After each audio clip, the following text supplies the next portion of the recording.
Comment on fait pour décortiquer un texte, pour en révéler vraiment tous les secrets? C'est un peu la question du jour, hein. Pour y répondre, on va plonger dans un extrait très puissant de Victor Hugo. Et surtout, on va voir une méthode simple pour tout analyser. On a tous connu ça. On lit quelque chose de fort, de marquant, mais on a du mal à expliquer précisément pourquoi ça nous touche autant. On sent bien qu'il y a quelque chose de plus, une couche cachée, mais laquelle? Eh bien, ce quelque chose de plus, c'est exactement ce qu'on va aller chercher ensemble.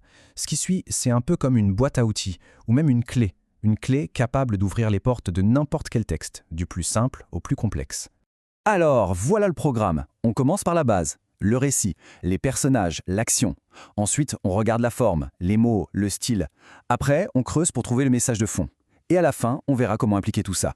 Allez, c'est parti. Première étape donc, la plus concrète. Qui sont les acteurs de l'histoire et que se passe-t-il? C'est vraiment le squelette de notre analyse. Le personnage est assez unique, c'est le narrateur lui-même, un condamné. Son passé, c'est un mystère. Tout ce qui compte, c'est le moment présent. Il est en route pour la prison de Bicêtre. Et sa personnalité, elle se révèle à travers son regard. C'est un observateur, très sensible au décalage entre l'apparence et la réalité. D'ailleurs, sa peur est presque palpable quand il décrit ce lieu comme étant hideux. L'action, elle, est très simple, très linéaire. Le narrateur est transporté, d'abord il voit la prison de loin, et de loin, elle a l'air presque belle, comme un château de roi. Mais plus il s'approche, plus l'illusion s'effrite pour laisser place à la terrible réalité. Cette séquence, ce passage du loin au près, c'est vraiment la clé de tout le texte. Ok, passons à la deuxième étape.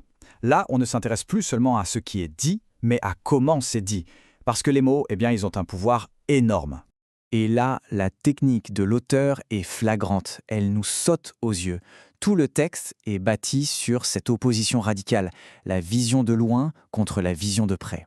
On a majesté qui devient hideux, la splendeur qui se transforme en massure. C'est un véritable choc, un choc à la fois visuel et émotionnel, qui est créé uniquement par le choix des mots. Et justement, ce mot « masure », arrêtons-nous une seconde dessus. Pourquoi ce choix? L'auteur aurait pu dire « bâtiment en mauvais état ». Mais non, il choisit « masure ». Ce mot, il est chargé de misère, de saleté, de ruine. Il nous peint une image de déchéance totale, bien plus puissante. Et puis, il y a cette image peut-être la plus saisissante du texte. On dirait que les murs ont une lèpre.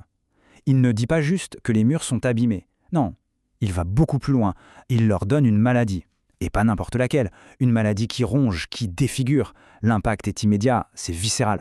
Ce procédé stylistique, ça a un nom, c'est la personnification. En donnant une caractéristique humaine, ici une maladie, à un objet, eh bien l'auteur rend la scène vivante, presque monstrueuse. Le mur n'est plus un simple mur, il devient un corps malade.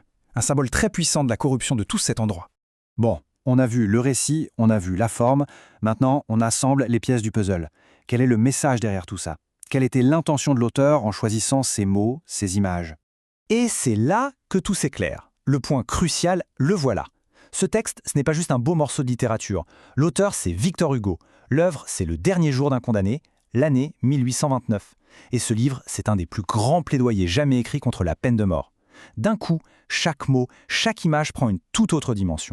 Alors là, le message devient limpide. Le château de roi vu de loin, c'est l'image qu'on se fait de la justice, avec un grand J, une institution noble, respectable, majestueuse. Mais la masure vue de près, c'est sa réalité crue, sordide, le système pénal de l'époque, dégradé, inhumain, hideux. C'est une critique frontale de l'hypocrisie de la société. Et cette dernière phrase, si courte, mais si puissante, c'est la vie vue de près. Elle conclut le passage et elle résume absolument tout. Ce qu'elle nous dit, c'est que cette prise de conscience brutale, ce passage de la belle illusion à la réalité la plus moche, ce n'est pas juste l'histoire de cette prison. Non, c'est l'histoire de la vie. Donc Hugo se sert de la description d'un bâtiment pour nous parler de quelque chose de bien plus vaste. La prison devient une métaphore de la société tout entière, une société qui cache sa cruauté et sa misère derrière de belles apparences. Le message dépasse complètement le contexte de 1829. Il devient universel. Et voilà, on appliquait la méthode, du récit à la forme et de la forme au fond. Cette grille de lecture en 3 temps, que se passe-t-il, comment c'est dit et pourquoi c'est dit, c'est un outil super puissant qui marche pour n'importe quel texte. En appliquant ces étapes, que ce soit à un article, un poème ou même au scénario d'un film, c'est souvent incroyable de découvrir tout ce qui se cache derrière les mots. La question maintenant c'est, quelle sera la prochaine découverte ?